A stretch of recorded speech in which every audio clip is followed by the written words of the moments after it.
안녕하십니까. 오늘 광주에서 5.18 44주년 기념식이 있었습니다. 윤석열 대통령이 이제 그 3년 연속으로 참석했죠. 오늘 이제 윤석열 대통령이 핵심은 뭐냐? 국민 모두가 행복한 서민과 중상층 중심 시대를 열어가겠다. 이게 바로 이제 5월의 정신을 올바르게 개성하는 거다. 실제 이제 그 5.18로 어느 정도 이제 정치적인 민주화는 됐지만, 그렇지만 이제 경제적으로 상당히 어려운 소외된 이런 이제 계층도 많이 있습니다. 자유민주주의는 활짝 꽃폈지만 아직도 이제 기본적인 경제적인 빈곤, 경제적 자유를 누리지 못하는 이런 이제 국민들이 많이 있습니다. 그래서 이제 그 서민과 중산층의 시대를 활짝 열어가겠다 이렇게 말했고요. 옛날에 이제 공약이 있었는데 오늘 이제 5.18 정신을 헌법에 전문에 엮겠다. 이거는 이제 아무 말씀이 없었어요. 실제 보수에서 상당 부분이 이걸 반대하는, 저부터 반대를 했잖아요. 그러다 보니까 이제 이거 언급이 없었지 않냐. 이걸 가지고 이제 또 막 비판하는 사람들이 많이 있는데, 뭐 옛날에 그 공약이 있었고요. 좀 일단 개헌, 헌법 자체가 이제 그 개헌이 불가능한데 지금 무리하게 논쟁할 필요가 없다. 이렇게 봅니다. 오늘 제가 이제 그 5.18과 관련해서 다루고 싶은 거는 이제 그 이재명, 그 다음에 조국, 그리고 이제 이준석에게 5.18과 관련해서 질문을 좀 던지고 싶어요. 한번 토론을 해보고 싶어요. 얼마 전에 이준석에 대해서는 한번 이제 방송한 적이 있는데, 오늘 참석한 이재명, 그 다음에 조국, 이준석과 이제 그 5.18에 대해서 한번 제가 질문을 던지고 토론을 요청합니다. 먼저 이제 이재명이는 이제 그 뭐라고 이제 오늘 글을 쓴 거죠. 페이스북에 뭐라고 썼냐? 더 이상의 5.18 폄훼와 왜곡을 발붙이지 못하도록, 왜곡이 5.18을 이제 폄훼하거나 왜곡한 게 발붙이지 못하도록 이걸 이게 그 음악에 맞겠다, 처벌한다 이 말이죠. 입틀막 하겠다. 그리고 이제 그 헌법에 수록하는, 이렇게 했습니다. 그리고 이제 역사법정에 시효는 없기 때문에 완전하게 5.18의 진상규명, 이거는 이제 앞장서겠다. 이렇게 그 페이스북에 글을 썼어요. 제가 이재명하고 이제 그 토론 물어보고 싶은 거는요. 이재명, 지금 이제 5.18을 폄훼하고 비방하는 게 왜곡이 발 못 붙이도록 하겠다. 이 말은 이제 그 5.18에 대해서 조금이라도 비판하면 입을 틀어막겠다. 이거 아닙니까? 근데 이게 우리 자유민주주의, 표현의 자유나 학문의 자유, 양심의 자유에 부합하는가? 이걸 이제 묻고 싶어요. 아니, 5.18은 도대체 무슨 성역인데? 법 만들 때 세월호도 빼고 다 뺐거든요. 비방하는 거. 근데 유독 5.18에 대해서만 비방하고 비판하면 처벌하는 걸 해놨어요. 제가 이런 법 처음 봤습니다. 우리나라 역사적인 모든 사건 중에 비방한다고 처벌하는 게 5년 이하로 줄었죠. 7년 이하에서. 이런 경우를 처음 봤어요. 왜 그럴까요? 원래 이게 진짜 5.18이 완벽하게 하다면 누가, 전 국민 중에 누가 비방하겠습니까? 비판을. 수많은 데 의혹이 있기 때문에 비판을 많이 하는 거 아니겠습니까? 이런 게 비판을 못하도록 입을 틀어막겠다는 게 바로 이제 5.18 특별법입니다. 아니, 역사적인 사건 중에 비방한다고 처벌하는 이런 게 법이 우리나라에 한 건에도 있습니까? 근데 왜 5.18만 그래요? 뭐 4.19도 그런 게 없고 5.16도 없고 부마항쟁도 없고 아무것도 없잖아. 근데 왜 5.18만 비판하면 이게 처벌할까? 그는 이제 그만큼 5.18이 너무 이게 한쪽으로 미화되거나 이러다 보니까 이게 비판이 나오고 이걸 이게 다수 힘으로 이게 누르겠다는 거 아니에요. 실제 이재명 5.18에 대해서 규명돼야 될 게 많잖아. 너도 그랬잖아. 군인의 탄압이 있다면 그러면 이 시민의 폭동은 없었는지 뭐 여러 가지 규명해라고 된 게 많잖아.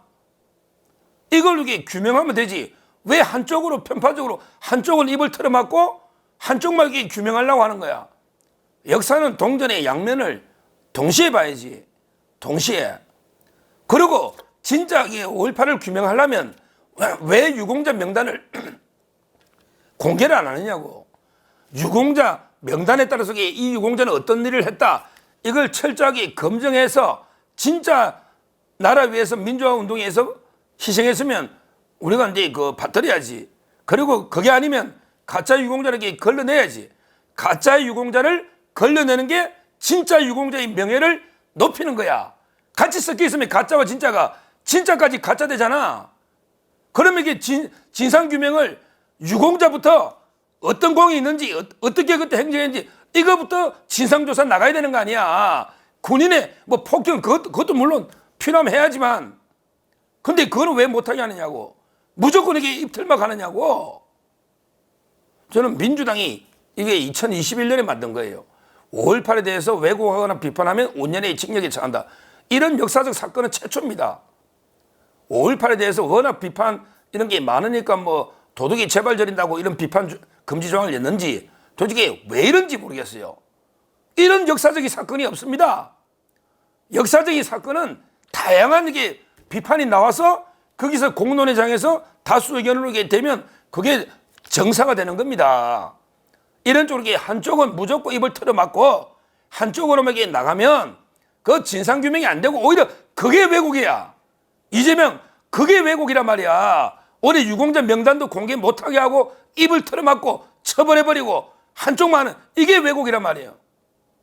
이걸 한번 이재명이가 글을 썼으니까 한번 저하고 질문을 던지면서 토론을 제안하는 겁니다. 과연 이 특별법의 처벌 조항이 타당한지 이걸 제가 이재명한테 물어보는 겁니다. 자, 그 다음에 두 번째 조국이요. 이게 이자가 오늘도 막 참 이게 요즘 뭐 황당무계한 기괴한 일들을 많이 합니다. 요즘 이게 애가 정신이 나갔는지 멘붕인지 교도소가 이제 막 다가오니까 하는 짓이 상식적인 행동을 안 해요. 야, 이상한 애기 행동을 합니다. 뭐냐면 이제 오늘 넥타이를 메고 왔는데요. 나중에 넥타이 한번 치보십시오. 넥타이를 메고 온 사진이 있어요. 넥타이 있잖아, 넥타이. 근데 거기에 넥타이에 글이 새겨져 있어요. 야, 황당합니다. 옛날에 최강욱이라고 있잖아요. 조국이 똘마니 조국이 가족의 집사 변호사 정경심이하고 처남이 재판한다 있잖아요. 이걸 이게 하는 게 최강욱이거든요.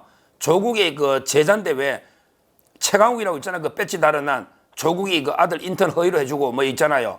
최강욱이 이자가 옛날에 코로나 때 재판하러 왔거든요. 근데 재판할 때 마스크에다가 쓰고 왔는데 글을 써놨더라고. 위국 헌신 군인 본분 독립운동하러 재판하러 왔는가 봐요. 위국 헌신 군인 본분 나라를 위해 목숨을 바치는 게 군인의 본분이다. 이게 안중근 의사 좌우명인데 최강욱이가 재판하러 오면서 그 글귀가 새겨진 마스크를 쓰고 왔죠. 그런데 오늘 조국이가요.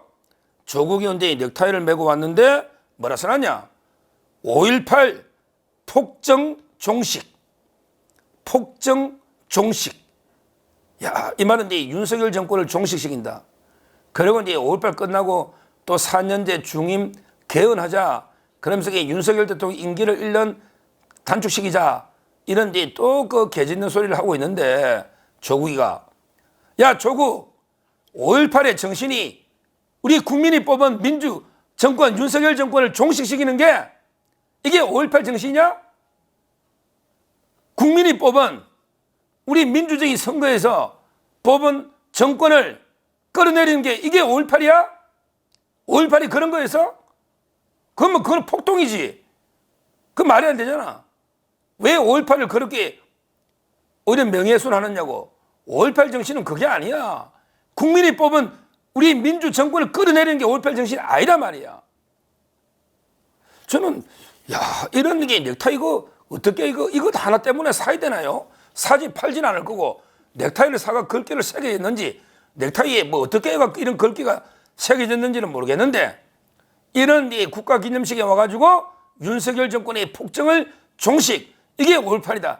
이런 게 개변을 늘어놓는 이게 조국입니다. 조국이가 5.18 때 뭐 아무 한 것도 없을 거예요. 실제 뭐 산호맹 활동 조금 한 거는 그 한참 이게 뒤에고 5.18 때 조국이 저는 뭐 한 기여도 없을 겁니다. 그냥 이제 이번에 5.18 하니까 숟가락 하나 올리댔는데 뭔가 이게 이재명이보다는 좀 돋보이 되잖아. 이재명이보다는 이게 조금 선명성 뭔가 누수에 좀 나야 된다. 이러다 보니까 이게 잔머리 굴린 게 넥타이에다가 윤석열 폭정 종식 이렇게 쓴 게 아닌가. 참 심각한 이런 자입니다. 조국이. 그래서 저는 조국한테 묻는 거죠. 5.18의 정신이 국민이 뽑은 대통령을 끌어내리는 게 이게 과연 5.18인가 이렇게 되묻고 있는 겁니다. 그리고 이제 그 마지막으로 이제 이준석이도 오늘 이제 노래 부르는데 임을 위한 행진곡 재창을 하잖아요. 대통령은 이제 그 양쪽에 옆에 있는 사람 손잡고 노래를 부르죠. 윤석열 대통령이 노래는 정말 잘합니다. 가수 뺨치는 노래는 정말 잘하죠. 이재명이도 이제 옆에 손잡고 하는데 조국이는 막 오른손으로 이렇게 주먹을 흔들면서 꼭 보면 이게 5.18 때 아무것도 안 하는 데모도 안 하는 애들이 쇼는 야 조국이 네가 뭐 한 거 있어 학교 다닐 때? 그 산호명에서도 한참 제일 아래잖아. 편집위원 제일 아래잖아. 백태용이나 박노희하고 한 거 봐. 너가 이게 한 게 뭐냐고. 막 주먹을 오른손 쥐고 흔드는데 근데 이준석이는 두 손을 얌전하게 이렇게 모아가지고 이준석이는 임을 위한 행정은 노래는 알지 모르겠어요. 왜냐하면 이게 들어본 적이 없고 뭐 85년생이니까 5.18 때 뭐 배속에도 없었지 뭐. 이 두 손을 앞에 딱 이런 모으고 노래를 부른 게 이준석인데 제가 이준석에 대해서는 이제 그 며칠 전에 또 방송을 하나 떴기 때문에 하나만 더 물어보자고 이준석. 너 이제 그 영남의 그 김해에서 국화꽃 995개의 그 국화꽃 천송이 가져오가 이제 일일이 올려놓고 이제 저런 거 있었잖아. 근데 이준석 다시 한번 물어보자고. 왜 그 꽃도 그 근처에도 국화꽃 많이 팔고 충청도 있고 서울도 있고 다 있는데 왜 영남에서 굳이 가져오냐? 너는 이게 영호남 갈등 또는 영남이 가해자라고 생각하냐? 도대체 왜 영남에서 가장 이해를 못하겠어요. 이준석 과연 이게 영호남을 갈라치고 영호남의 지역감정을 유도하고 이게 5.18 정신이냐? 한번 대답해 보라고. 왜 영남에서 굳이 국화꽃을 가져왔는지 다시 한번 설명해 보라니까. 5.18 정신이 영호남 갈라치기인지 이유를 한번 설명해 보라고. 이유를 왜 가져왔는지 근처에도 있는데 이유가 있을 거 아니야. 저 도저히 아무리 생각해도 납득이 안 되는 이런 이제 그 행태를 하고 있습니다. 결론적으로 오늘 이제 보면 이재명은 이제 그 5.18에 대해서 비방, 왜곡을 막기 위해서 그 헌법 전문이나 처벌 이걸 이야기하고 있는데 과연 그래서 그게 진상 규명이 되는지 오히려 이제 입틀막한 게 아닌지 이런 이제 그 문제를 제가 던지고요. 그다음에 조국이는 왜 5.18에 와서 갑자기 국민이 뽑은 대통령을 끌어내리자 폭정 종식 이게 5.18 정신인지 이걸 한번 되묻고요. 마지막으로 이준석한테는 왜 영호남의 갈등, 영남이 가해자로 생각하는지 왜 영남에서 국화꽃 천송이를 가져왔는지 이걸 이제 묻습니다. 결론적으로 저는 뭐 윤석열 대통령의 5.18 인식 근본적으로 이제 저는 옳다고 생각하고요. 다만 이제 오늘은 대통령이 아무 말씀도 안 했지만 저 개인적으로는 이제 이거 헌법 전문의 수록은 뭐 지금은 이제 무익한 왜 개헌을 하기 힘드니까 논쟁일 수 있지만 개인적으로는 이제 저는 반대하고요. 제 개인적으로는 유공자들 전부 그 행적을 낱낱이 공개해서 국민의 검증을 받아야 되고요. 그리고 이제 5.18도 성역이 아니다. 모든 걸 진상조사도 하니 그 북한군 계획까지 진상조사 조문에 있다니까요. 모든 일체의 성역 없이 철저하게 5.18도 비판할 건 비판하고 또 이제 평가할 건 평가하고 이렇게 한번 이게 그 까놓고 이야기할 수 있게 자유롭게 따라서 이제 그 왜곡 비방 처벌법은 없애고 그다음에 유공자 명단을 공개해서 검증하고 그다음에 헌법 전문에는 수록을 반대한다. 이게 저희 확고한 입장이고 그 이재명, 조국, 이준석은 이제 그 제 질문에 응답하시기를 바랍니다. 감사합니다.